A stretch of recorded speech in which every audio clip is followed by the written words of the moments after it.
السلام علیکم ورحمۃ اللہ وبرکاتہ۔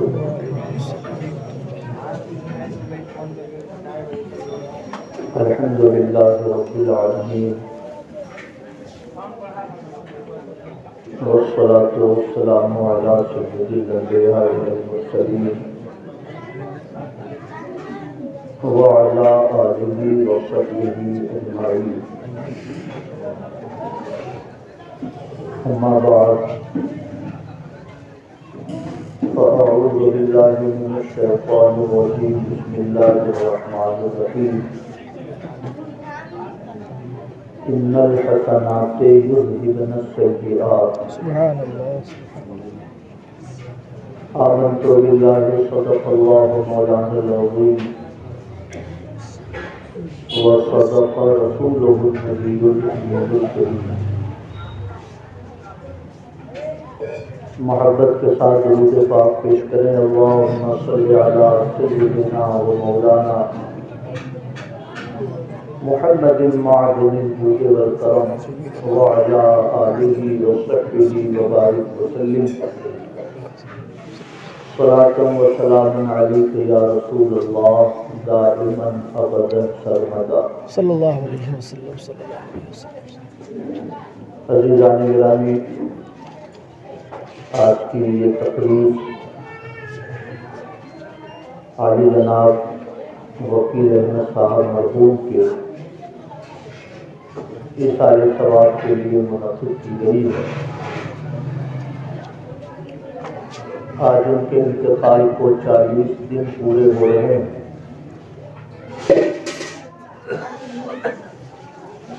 دعا کر لیجیے اللہ رب العزت ان کے گناہوں کو معاف فرمائے، آمین ثم آمین۔ جو کوتاہیاں جو لفظیں ان سے سرزد ہوئی ہوں، اللہ پاک اپنے کرم سے ان لفظوں سے درگزر فرمائے آمین ثم آمین۔ اور انہیں جنت الفردوس میں جگہ عطا فرمائے۔ آمین۔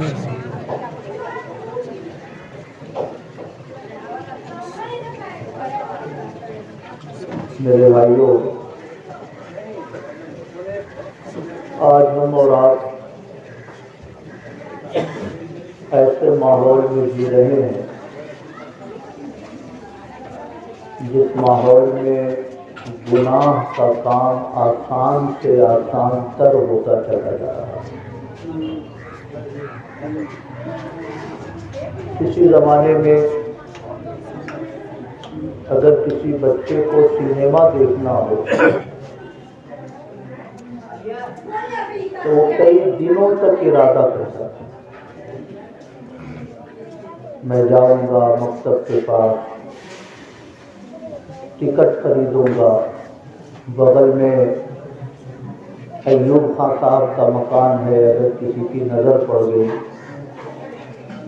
انہوں نے میرے والد صاحب کو بتا دیا، شام کو اگر میرے والد صاحب نے مجھ سے پوچھ لیا کہ تم سینما دیکھنے کیوں گئے تھے تو میں کیا جواب دوں گا؟ کئی دنوں تک وہ نوجوان سوچتا تھا، گھبراتا تھا، پریشان ہوتا تھا، لیکن نفس کے شر میں مبتلا ہو کر اگر سینما وہ دیکھ بھی لیتا تھا تو کئی اگلے دنوں تک بھی ڈرتا رہتا تھا ایسا نہ ہو کہ میرے گھر کے کسی رشتہ دار کو خبر ہو جائے۔ کوئی بھی گناہ کا کام بہت مشکل تھا، جوا کھیلنا، شراب پینا، سینما ہال جانا، یہ سارا کام بہت مشکل تھا۔ لیکن آج ٹیلی ویژن جب سے آیا، اب سینما ہال کا مسئلہ نہیں رہا، اب ہمارے گھروں میں ٹیلی ویژن نے فلموں کو پہنچا دیا، رقص و سرور کی مجلسوں تک اس نے ہمیں پہنچا دیا۔ سینما ہال جانے کے مقابلے میں اب ٹیلی ویژن پہ بیٹھ کر فلم دیکھنا آسان ہو گیا، مگر آج سے 10 سال پہلے ہر گھر میں ٹیلی ویژن بھی نہیں تھا۔ اکا دکا جو بہت خوشحال لوگ ہوتے تھے ان کے گھروں میں ٹیلی ویژن ہوتے تھے، کوئی الیکشن کا موقع آتا، کوئی کرکٹ کا میچ ہوتا تو لوگ چوری چھپے ان کے گھر جا کر وہ خبر دیکھتے تھے، کرکٹ دیکھتے تھے۔ اور اب صورتحال یہ ہو گئی کہ اگر کسی گھر میں ٹیلی ویژن نہ ہو تو آدمی کو حیرت ہوتی ہے۔ آپ کے گھر میں ٹیلی ویژن نہیں؟ ہمارے محلے میں تو اس کے پاس کھانے کو نہیں ہے مگر ٹیلی ویژن ہے۔ سائیکل اس کے گھر میں نہیں کہ کہیں وہ آنا جانا کر سکے مگر ٹیلی ویژن ہے۔ رکشہ چلاتا ہے مگر ٹیلی ویژن ہے۔ آپ کس دور میں جی رہے ہیں؟ میرے بھائیوں، میں آپ کو یہ بتانا چاہتا ہوں کہ جیسے جیسے عہد آگے بڑھ رہا ہے، ہم قیامت کے قریب ہوتے جا رہے ہیں، ویسے ویسے گناہ کا کام بہت آسان ہوتا جا رہا ہے اور نیکیوں کا کام ہمارے لیے مشکل سے مشکل تر ہوتا جا رہا ہے۔ میرے بھائیوں، سینما ہال کے کام کو ٹیلی ویژن نے آسان کیا اور ٹیلی ویژن کے کام کو موبائل نے آسان کر دیا۔ موبائل نے اتنا آسان کر دیا کہ آپ آسان شبدوں میں کہہ سکتے ہیں کہ اس نے پورا سینما ہال ہمارے پاکٹ میں پہنچا دیا۔ جو دیکھنے کی چیزیں ہوں وہ بھی ہم دیکھتے ہیں، جو نہ دیکھنے کی چیزیں ہوں وہ بھی ہم دیکھتے ہیں۔ میں یہ عرض کرنا چاہتا ہوں، کسی بس میں بیٹھ جائیے، گانا بجنا شروع ہو جائے، آپ کتنی دیر اپنے کانوں کو بند رکھیں گے؟ کبھی نہ کبھی آپ کی توجہ گانوں کی طرف ہو ہی جائے گی۔ آپ کسی چوک چوراہے پہ بیٹھ جائیں، فلمی گانے شروع ہو جاتے ہیں، الٹی سیدھی آوازیں آپ کے پاس پہنچنی شروع ہو جاتی ہیں۔ میں آپ کو یہ سمجھانا چاہتا ہوں کہ ہم ایک ایسے عہد میں جی رہے ہیں جس عہد میں گناہ کا کام آسان سے آسان تر ہوتا چلا جا رہا ہے اور نیکیوں کا کام مشکل سے مشکل تر ہوتا جا رہا ہے۔ اتنے نوجوان یہاں بیٹھے ہیں، داڑھی کسی بھی نوجوان نے نہیں رکھی ہے، کسی کو کوئی تعجب نہیں، لیکن اگر ہمارا یہ بھائی کل داڑھی رکھ لے، پرسوں یہ پوچھیں گے، او داڑھی رکھ لیا آپ نے؟ مولانا قاسم صاحب ہمارے بھائی کی نظر پڑے گی، اچھا داڑھی رکھ لیا آپ نے، ماشاءاللہ۔ ہمارے گڈو بھائی کی نظر پڑے گی، کب سے داڑھی رکھی آپ نے؟ داڑھی نہیں رکھی تھی تو کوئی بات نہیں، داڑھی رکھ لی تو سماج کا ہر دوسرا آدمی ٹوکتا ہے، یہ کب سے تبدیلی آپ کے اندر آ گئی؟ میرے بھائیوں، میں یہ عرض کرنا چاہتا ہوں، پہلے لوگ مسجدوں میں نماز پڑھ کے پاکٹ سے تسبیح نکالتے تھے، اور اب لوگ مسجدوں میں بیٹھے بیٹھے بھی تسبیح کی جگہ موبائل نکالتے ہیں کہ واٹس ایپ پہ کوئی نیا میسج تو نہیں آیا، بے شک، سبحان اللہ، الیکشن کی کوئی نئی خبر تو نہیں آئی، ایک دم حق ہے، فیس بک پہ کوئی لائیو تو نہیں آ رہا ہے، بے شک، سبحان کوئی اللہ، نیا سبحان میسج تو نہیں ہمارے گروپ میں چل رہا ہے۔ میں یہ عرض کرنا چاہتا ہوں کہ گناہ کا کام ہمارے لیے آسان سے آسان تر ہوتا چلا گیا جا رہا ہے اور نیک کام ہمارے لیے مشکل سے مشکل تر ہوتا چلا جا رہا ہے۔ میرے بھائیوں، میں یہ سمجھتا ہوں کہ آنے والے 25-50 سال میں مسلمان گنتیوں پہ گنے جانے لگیں گے۔ فلانے محلے میں ایک مسلمان ہے، فلانے محلے میں ایک کلمہ پڑھنے والا ہے، یہ صورتحال ہو جائے گی۔ میں یہ عرض کرنا چاہتا ہوں، جب نیکی گناہوں کی کثرت ہے، ہر لمحے ہم گناہ میں ڈوبے ہوئے، یوٹیوب چل رہا ہے، ہماری نگاہ گناہ کر رہی، واٹس ایپ چل رہا ہے، ہماری نگاہ گناہوں میں مبتلا ہے، فیس بک پہ ویڈیو چل رہا ہے، ہماری نگاہ گناہوں کی گندگی میں ڈوبی ہے۔ تو جب گناہ کی کثرت ہو تو ہمیں ایسا راستہ تلاش کرنا چاہیے کہ جس راستے سے گناہوں کے دھبے کم ہو سکیں اور ہماری زندگی میں نیکیوں کا اجالا پھیل سکے، ہے نا؟ کسی کو بخار آ جائے تو آپ کو دوا تو تلاش کرنی پڑے گی نا، کسی کو اگر درد سر ہو جائے تو اس کے ازالے کے لیے کوئی تدبیر تو تلاش کرنی پڑے گی۔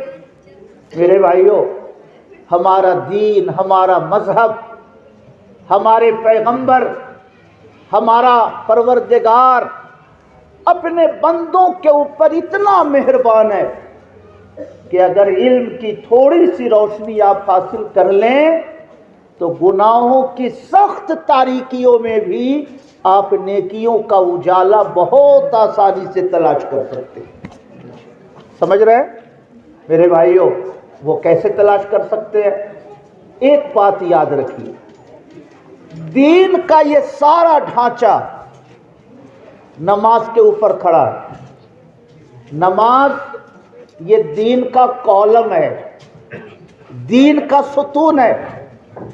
کوئی شخص اگر یہ سمجھتا ہو کہ ہم نیاز کرتے ہیں تو نمازوں کی ہمیں کیا ضرورت، کوئی شخص یہ سمجھتا ہو کہ ہم بزرگوں کا عرس کرتے ہیں تو ہمیں نمازوں کی کیا ضرورت، تو وہ اندھیرے میں ہے، وہ غفلتوں کی تاریکیوں میں ڈوبا ہے۔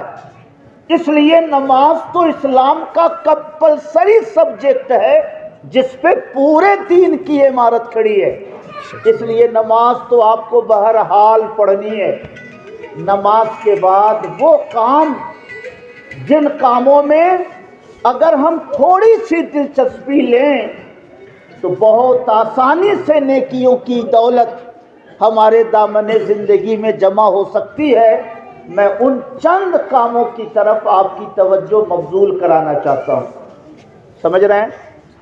ابھی 1-2 روز پہلے میں کھالا گیا ہوا، ایک وہاں مولوی شفیق صاحب ہے، ان کی بچی کے کچھ مہمان آئے ہوئے تھے رشتے کے سلسلے میں، تو ان کا اصرار تھا کہ آپ بھی آ جائیں۔ ہم نے کہا ہمارا کیا مصرف ہے وہاں پر، میں کیا کروں گا وہاں پر، بھائی تاریخ طے کرنی ہے، ایک دوسرے سے تعارف کرنا ہے، کافی ہے۔ کہا نہیں آپ آ جائیں، صرف بیٹھے رہیں گے۔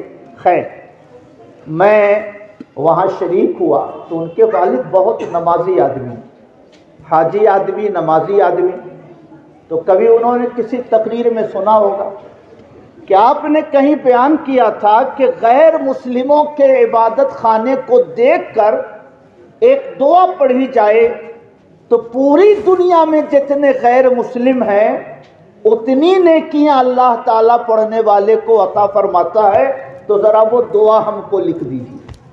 سمجھ رہے ہیں میرے بھائیوں؟ تو مجھے یاد آیا، میں نے ان سے کہا کہ لائیے میں لکھ دیتا ہوں کاغذ پر، تو میں وہ دعا آپ کو سنانا چاہتا ہوں۔ میرے بھائی، میں وہ 2-4 باتیں عرض کرنا چاہتا ہوں کہ محنت کم مگر نیکیاں زیادہ، چونکہ ہماری زندگی ہر لمحے گناہوں میں ڈوبی ہے، اس لیے کچھ نہ کچھ تدبیریں تو ایسی کرو کہ گناہوں کا دھبا ہٹے اور نیکیوں کا اجالا اللہ تعالی ہماری زندگی میں پیدا فرمائے۔ امام اہل سنت امام احمد رضا خان قدس سرہ العزیز الملفوظ میں نقل کرتے ہیں، تشریف لے گئے جبل پور میں ایک جھیل ہے، اس کو دھواں دھار کہا جاتا ہے۔ اعلیٰ حضرت کے خلیفہ وہاں رہتے تھے برہان ملت، سال میں ایک بار وہاں اعلیٰ حضرت تشریف لے جاتے تھے، اور بریلی شریف کے بعد اس کو اپنا دوسرا وطن کہتے تھے کہ جبل پور میرا دوسرا وطن ہے۔ لوگوں نے کہا حضور ایک جھیل ہے تشریف لے چلے، انہوں نے ارشاد فرمایا کہ مجھے سیر و تفریح سے کوئی دلچسپی نہیں ہے، آپ حضرات ہو لیں، مگر لوگوں نے کہا حضور طبیعت آپ کی ناساز ہے، چلے کچھ جھیل میں سیر کر لیں تاکہ کچھ طبیعت میں نشاط پیدا ہو۔ تو لوگوں کی اصرار پہ تشریف لے گئے، لوگوں نے اعلیٰ حضرت کو ایک کشتی پہ بیٹھایا اور پانی میں گھمانے لگے جھیل میں۔ اب جہاں کسی پہاڑ کے قریب، پہاڑ کا مطلب پانی کے درمیان اگر کہیں چٹان ابھری ہو تو جہاں کوئی چٹان نظر آتی تو اعلیٰ حضرت زور زور سے کلمہ پڑھتے، لا الہ الا اللہ محمد الرسول اللہ، لا الہ الا اللہ محمد الرسول اللہ۔ تو لوگوں نے کہا حضور کلمہ تو پڑھنا ہی چاہیے، اس سے ایمان کو تازگی ملتی ہے، مگر یہ چٹان کے پاس اور جھیل میں کشتی پہ بیٹھ کر یہ کلمہ پڑھنے کا کون سا موقع ہے؟ تو اعلیٰ حضرت نے فرمایا کہ میں کلمہ پڑھ کر ان پتھروں کو اپنے ایمان کا گواہ بنا رہا ہوں۔ سبحان اللہ، کہیے سبحان اللہ۔ اور اسی ضمن میں ایک بات لکھی اعلیٰ حضرت نے کہ کہیں پہ ایک دیہاتی تھے، انہوں نے اپنے گھر کے طاق پر چند ڈھیلے رکھے تھے۔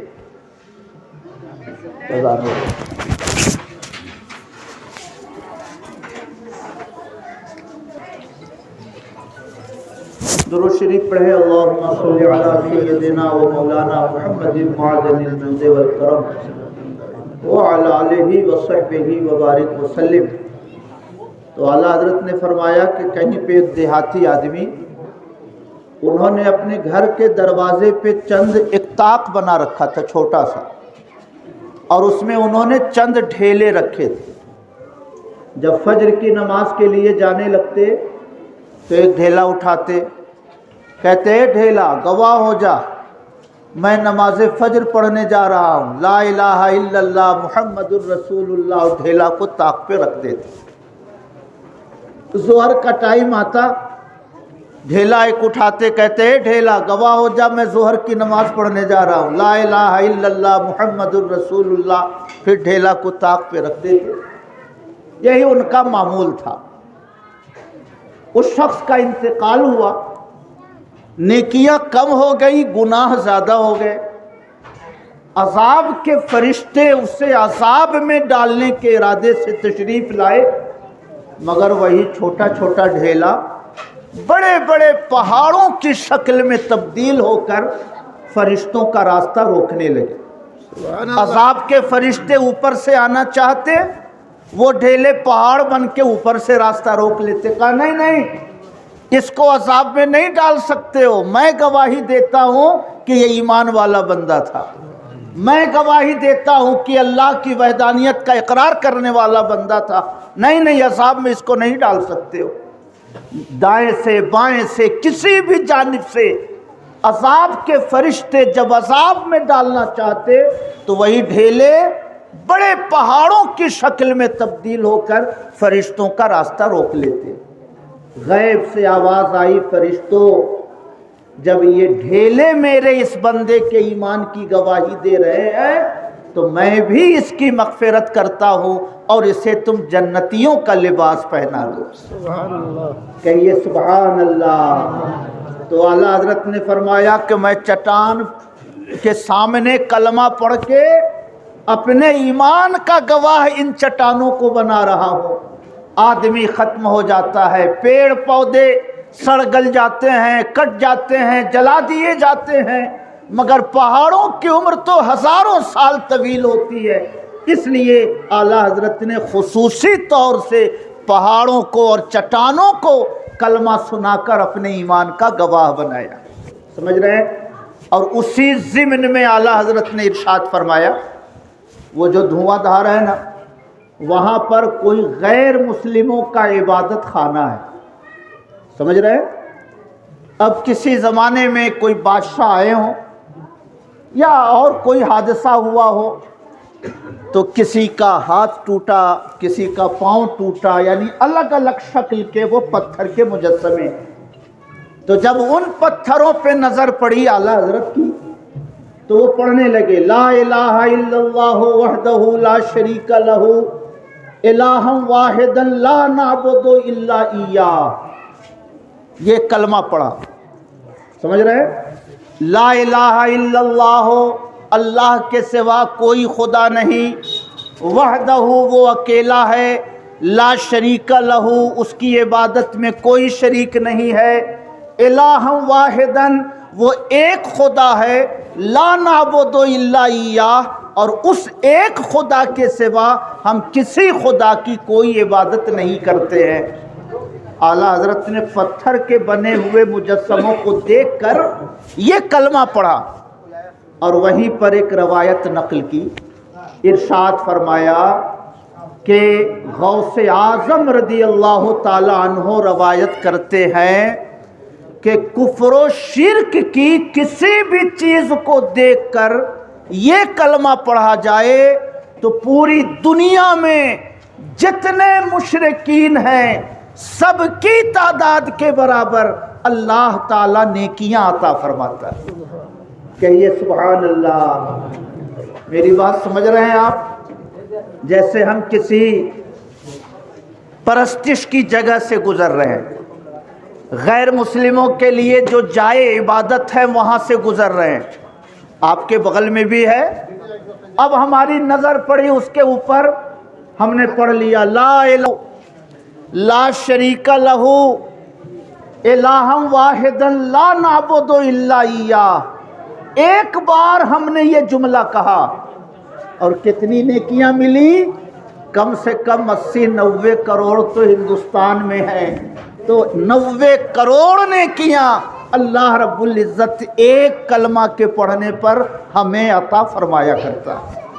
کہیے سبحان اللہ۔ تو حاجی صاحب نے کہا ذرا وہ کلمہ ہم کو لکھ دیجئے جو آپ نے کسی تقریر میں سنایا تھا کہ ایسا پڑھنے سے اتنی نیکیاں ملتی ہیں۔ تو ہم نے حاجی صاحب کو وہ کلمہ پڑھ کے سنایا، پھر اعلیٰ حضرت کے رسالے کا اسکرین شاٹ لے کر ہم نے چند علماء کو جو وہاں بیٹھے تھے بھیجا، تو ان لوگوں نے جب اس کی فضیلت سنی تو ان لوگوں نے کہا کہ ہم لوگ بھی اس کا فوٹو کروا لیں گے۔ چند جملے ہیں، یاد کرنے میں کون سا مشکل، لیکن اگر پوری دنیا میں جتنے مشرکین ہیں اگر ان کی تعداد کے برابر اللہ نیکیاں عطا فرماتا ہے تو ایک شبد کہہ کر اگر 80 کروڑ 90 کروڑ نیکیاں مل جائیں تو یہ کون سا نقصان کا سودا ہے۔ حضرت ہم لوگ ضرور اس دعا کو پڑھیں گے۔ کہیے سبحان اللہ۔ میرے بھائیوں، صبح گناہ میں گزرتی ہے، شام گناہوں میں ڈوبی رہتی ہے، سفر گناہوں کی نظر ہو جاتا ہے، ہزار گناہوں کے دروازے پہ دستک دیتے ہوئے گزرتا ہے۔ نہ تمہاری صبح مقدس رہ سکی، نہ تمہاری شام پاکیزہ رہ سکی، نہ تمہاری خلوتوں کا تقدس باقی رہا، نہ جلوتوں کی پاکیزگی باقی رہی۔ تو بزرگوں نے جو چھوٹی چھوٹی دعائیں ارشاد فرمائی ہیں کہ جن دعاؤں پر اللہ تعالیٰ کروڑوں نیکیاں عطا فرماتا ہے وہ دعائیں پڑھا کرو۔ کم سے کم اگر گناہ صغیرہ ہی ان دعاؤں کی برکت سے مٹا دیے جائیں تو یہ کتنی بڑی نیکی ہوگی اور ہمارے لیے کتنا بڑا سامان نجات اور سامان مغفرت ہوگا۔ سبحان اللہ۔ کہیے سبحان اللہ۔ تو یہ کام تھوڑا سا توجہ دینے کی ضرورت ہے۔ آپ کو یہ لگے کہ مولانا صاحب ایسے ہی ہوائی باتیں سنا رہے ہیں تب تو آپ اس بات کی طرف کوئی توجہ نہیں دیں گے، لیکن میں یہ سمجھتا ہوں کہ اعلیٰ حضرت نے نقل کیا اور روایت کس کی ہے؟ غوث اعظم کی روایت ہے۔ سمجھ رہے ہیں؟ سند کیسی بھی ہو مگر غوث اعظم اتنے صاحب تصرف بزرگ، وہ اگر ارشاد فرمائیں کہ کسی بھی مجسمے کو کفر و شرک کی چیزوں کو دیکھ کر یہ دعا پڑھو تو پوری دنیا کے مشرکین کی تعداد کے برابر نیکیاں ملتی ہیں، تو غوث اعظم کی روایت ہمارے لیے یقین کرنے کو بس ہے۔ ہم اگر اس پر عمل شروع کر دیں تو انشاءاللہ کروڑوں نیکیوں کے حقدار ہم لوگ ہو سکتے۔ کہیے سبحان اللہ۔ تو پھر ایک بار میں وہ دعا پڑھ دیتا ہوں، لا الہ الا اللہ وحدہ لا شریک لہ۔ یہاں تک تو وہی ہے جو ہم لوگ جنرل پڑھتے ہیں، بس ایک جملہ بڑھانا ہے، الہ واحدا لا نعبد الا ایہ۔ ہم ایک خدا کے سوا کسی کی عبادت نہیں کرتے ہیں۔ اتنا شبد کہہ لو تو پوری دنیا میں جتنے بھی شرک میں ڈوبے ہوئے لوگ ہیں ان کی تعداد کے برابر اللہ تعالیٰ نیکیاں عطا فرمایا کرتا ہے۔ کہیے سبحان اللہ۔ ایک بات۔ دوسری بات، ترمذی شریف کی حدیث ہے، ایک ام المومنین ہے حضرت ام جویرہ، حضور کی بادی تھی، حضور کی کنیز تھی، حضور کے فیضان صحبت سے مستفیض تھی۔ یہ کمرہ ہے نا، یہ حضور کا کمرہ تھا جس میں آج کل حضور کی قبر انور ہے۔ اور اس کمرے سے نکل کر یہاں پہ آتے، یہ ممبر ہے مسجد نبوی کا، کمرے سے نکلے، نماز پڑھائی، نماز پڑھا کے پھر کمرے میں تشریف لے گئے۔ ایک لائن سے ازواج مطہرات کے کمرے بنے ہوئے تھے۔ میرے بھائیوں، چونکہ پیغمبر کا انتقال جہاں پہ ہو، پیغمبر کی تدفین وہیں پہ ہوتی ہے، تو جو سب سے پہلا کمرہ مسجد نبوی سے جڑا تھا وہ حضرت عائشہ کا کمرہ تھا۔ اسی میں حضور کا وصال ہوا اور اسی میں حضور کی قبر انور بنی، اور اسی کمرے میں حضرت عائشہ کے والد کریم حضرت صدیق اکبر اور حضرت حفصہ کے والد کریم حضرت عمر فاروق کی قبر انور ہے۔ ایک جگہ بچی ہوئی ہے، جب قیامت کے قریب حضرت عیسیٰ آسمان سے اتریں گے تو ان کی قبر انور بھی اسی جگہ بنائی جائے گی۔ سمجھ رہے ہیں؟ خیر، ایک روز حضور کمرے سے نکلے، ممبر کے پاس پہنچے، فجر کی نماز پڑھائی۔ فجر کی نماز کے بعد حضور کی عادت تھی کہ بیٹھتے تھے، صحابہ گھیر کے بیٹھ جاتے، کسی نے کوئی خواب دیکھا ہو وہ خواب سناتے، حضور تعبیر بتاتے، کسی کی کوئی پریشانی ہو حضور اس کے لیے دعائیں کرتے، کہیں کوئی فوج بھیجنی ہو اس کی تیاری کرتے، کسی اچھے کام کے لیے مدد لینی ہو مسلمانوں سے تو چندے کی اپیل کرتے، مسلمانوں کو جنگ کی تیاری کے لیے مدد کرنے کی بات ارشاد فرماتے۔ یہ حضور کی ڈیلی کی روٹین تھی، یہ حضور کی۔ خیر، ایک روز حضور کمرے سے نکلے، نماز کے لیے تشریف لائے۔ سورج بلند ہونے کے بعد یعنی آدھا ایک گھنٹے کے بعد حضور جب کمرے میں تشریف لے گئے تو حضرت ام جویرہ کو دیکھا کہ وہ تسبیح پڑھ پڑھ کے کھجور کی گٹھلیوں کو جمع کر رہی، جیسے ہم لوگوں کے زمانے میں یہ آدھونک تسبیح آ گئی، شیشے کا، پلاسٹک کا، ہاتھی کے دانتوں کا، الگ الگ قسم کی تسبیح ہمیں میسر ہے۔ اس زمانے میں اتنا آدھونک تسبیح نہیں تھی، تو سبحان اللہ ایک گٹھلی لے کے ادھر رکھ دیا، سبحان اللہ ایک گٹھلی پڑھ کے ادھر رکھ دیا، تو ڈھیر سی گٹھلی جمع ہو گئی۔ جب حضور واپس تشریف لے گئے کمرے میں تو پوچھا ام جویرہ شاید تم نے تسبیح پڑھ کے یہ گٹھلیاں جمع کی ہیں؟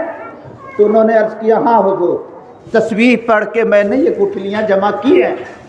آپ اندازہ لگا سکتے کہ اتنی گٹھلیوں کا مطلب 1000-2000 سے کم نہیں۔ اب حضور کا جواب سنیے، ارشاد فرماتے جویرہ اگر تم نے اتنی تسبیح پڑھنے کے بدلے میں ایک بار یہ جملہ کہہ لیا ہوتا تو اتنا پڑھنے کے بدلے میں وہ ایک بار پڑھنا ہی تمہارے لیے کافی ہوتا۔ سمجھ رہے ہیں؟ اتنا جو تم نے گٹھلی جمع کی ہے اتنا پڑھنے کی ضرورت نہیں ہوتی، ایک بار پڑھ لیتے تو کافی تھا۔ وہ کیا جملہ ہے؟ سبحان اللہ و بحمدہ عدد خلقہ و رضا نفسہ و زینت عرشہ و مداد کلماتہ۔ آج بھی مکہ شریف میں کہیں کہیں دیواروں پر، دکانوں پر لوگ اس تسبیح کو لکھ کے لٹکائے رکھتے ہیں، سبحان اللہ و بحمدہ۔ ہم اللہ کی تسبیح و تہلیل بیان کرتے ہیں، ہم اللہ کی تعریف کرتے ہیں، کتنی سنکھیا میں؟ عدد خلقہ، اس پورے سنسار میں خدا کی جتنی بھی مخلوق ہے ہر مخلوق کی تعداد کے برابر، ورضا نفسہ ہی، اللہ تعالی جتنی تسبیحوں سے خوش اور راضی ہوتا ہے اس کی رضا کے برابر، وزینت عرش ہی، عرش اعظم کے وزن کے برابر، ومداد کلماتی، اور اللہ کی نشانیوں کو لکھنے کے لیے فرشتے جو نورانی روشنائی استعمال کرتے ہیں اس نورانی روشنائی کی تعداد کے برابر ہم اللہ کی تسبیح و تہلیل بیان کرتے ہیں۔ آقا نے فرمایا کہ تم نے اتنی تسبیح و تہلیل پڑھی، اگر اس کے بدلے میں ایک بار تم نے یہ پڑھ لیا ہوتا تو تمہارے لیے کافی ہوتا۔ کہیے سبحان اللہ، اور محبت سے کہیے سبحان اللہ۔ میرے بھائیوں، بت خانوں کو دیکھ کر وہ کلمہ پڑھ لو تو کروڑوں نیکی، اللہ تعالیٰ تمہیں تسبیح کی توفیق دے. چند بار یہ کلمات پڑھ لو، ہزاروں لاکھوں نیکیاں. جیسے ہماری زندگی کا ہر لمحہ گناہ میں ڈوبا ہے، اگر نیکیوں کے یہ آسان راستے تلاش کرو گے اور اس کو اپنی زندگی میں اتارو گے تو انشاءاللہ نیکیوں کا اجالا گناہوں کے دھبوں کو مٹانے کے لیے انشاءاللہ ضرور کافی ہوگا. ہے نا؟ 2 باتیں ہو گئی. اب تیسری بات، بس اسی پہ گفتگو ختم کر دوں گا ورنہ اوور ڈوز ہو جائے گا. سب بھول جائیے گا آپ لوگ. جو میں بتا رہا ہوں امام صاحب سے آپ لکھوا کر اس کو یاد کر سکتے ہیں. اتنے لوگ ہیں، اگر چند لوگ بھی اس ارادے میں آئے کہ ہمیں یہ پڑھنا ہے، ہمیں یہ تسبیح یاد کرنی ہے، تو میں یہ سمجھتا ہوں کہ آپ کا چند بار تسبیح پڑھنا اور اگر نیت کر لیں کہ یہ سبق ہم نے وکیل صاحب مرحوم کے 40ویں میں سنا تھا تو اس کا ثواب اللہ ان کی روح کو عطا فرما دے، تو آپ کا چند سیکنڈ لگے گا مگر وکیل صاحب کی روح کو کروڑوں نیکیاں انشاءاللہ مل جائیں گی جو ان کی نجات اور مغفرت کے لیے ضرور کافی ہو. 2 باتیں ہو گئی. اب تیسری بات، درود شریف پڑھیں. اللہم صلی علی سیدنا و مولانا محمد معدن الجود والکرم وعلی آلہ وصحبہ وبارک وسلم. ترمذی شریف، مسلم شریف، بخاری شریف، تمام حدیث کی کتابوں میں ان تسبیحات کی فضیلت حضور سے منقول ہے. حضور نے فرمایا جو شخص 100 بار یہ تسبیح پڑھے اس کے گناہوں کی مغفرت کر دی جاتی ہے. وَلَوْ كَانَ مِثْلَ زَبَدِ الْبَحْرِ، اگرچہ سمندر کے جھاگ کے برابر اس کے پاس گناہوں کا دھبا ہو. سمجھ رہے؟ سمندر میں جتنے جھاگ اٹھتے ہیں نا، سمندر کے جھاگ کے برابر بھی کسی کے پاس گناہ ہو، اگر ان تسبیحات کو 100 بار کوئی بندہ پڑھ لے تو اللہ تعالیٰ اس کے تمام گناہوں کو معاف فرما دیتا ہے. اور اسی تسبیح پر بخاری شریف مکمل ہوئی. سب سے آخری حدیث جو بخاری شریف کی ہے وہ یہی ہے. وہ کیا تسبیح ہے؟ سبحان اللہ و بحمدہ سبحان اللہ العظیم. سبحان اللہ و بحمدہ سبحان اللہ العظیم. سبحان اللہ و بحمدہ سبحان اللہ العظیم.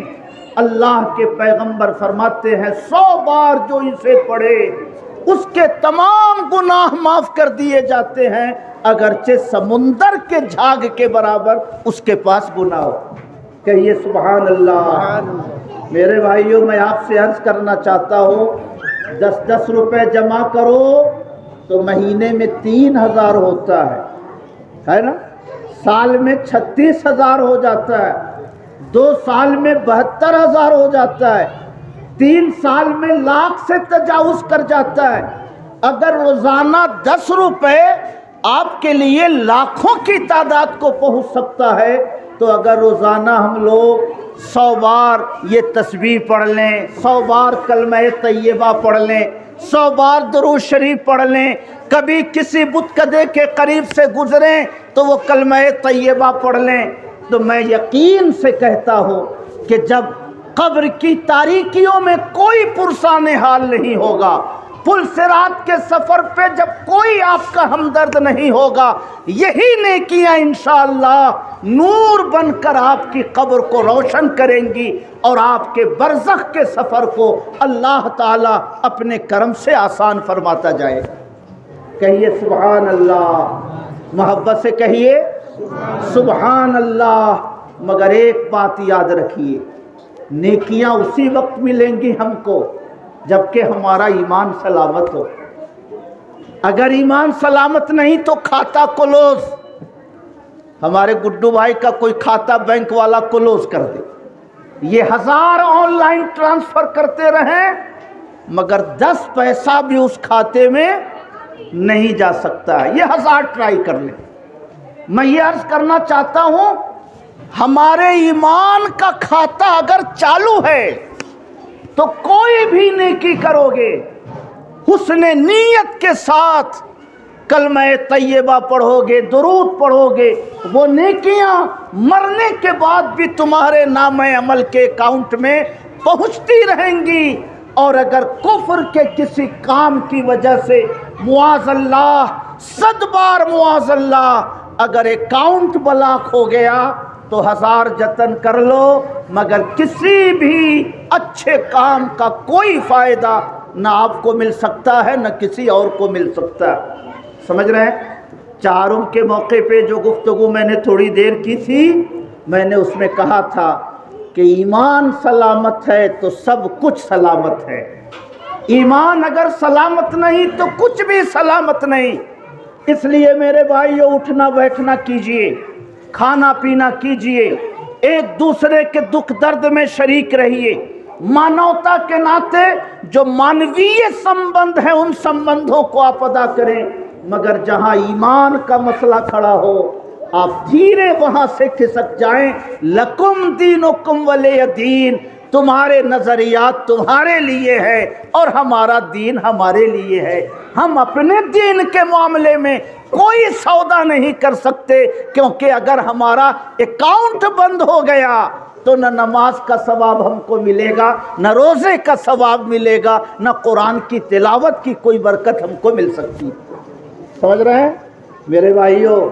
حکومت چاہتی ہے کہ مسلمان اسی راستے پہ چل پڑے، لوکل حکومت، سینٹرل حکومت، پاس پڑوس کا ماحول، ملنے جلنے والے احباب، سب یہ چاہتے ہیں کہ جس اندھیرے میں ہم جی رہے ہیں اسی اندھیرے میں یہ سب آ جائیں۔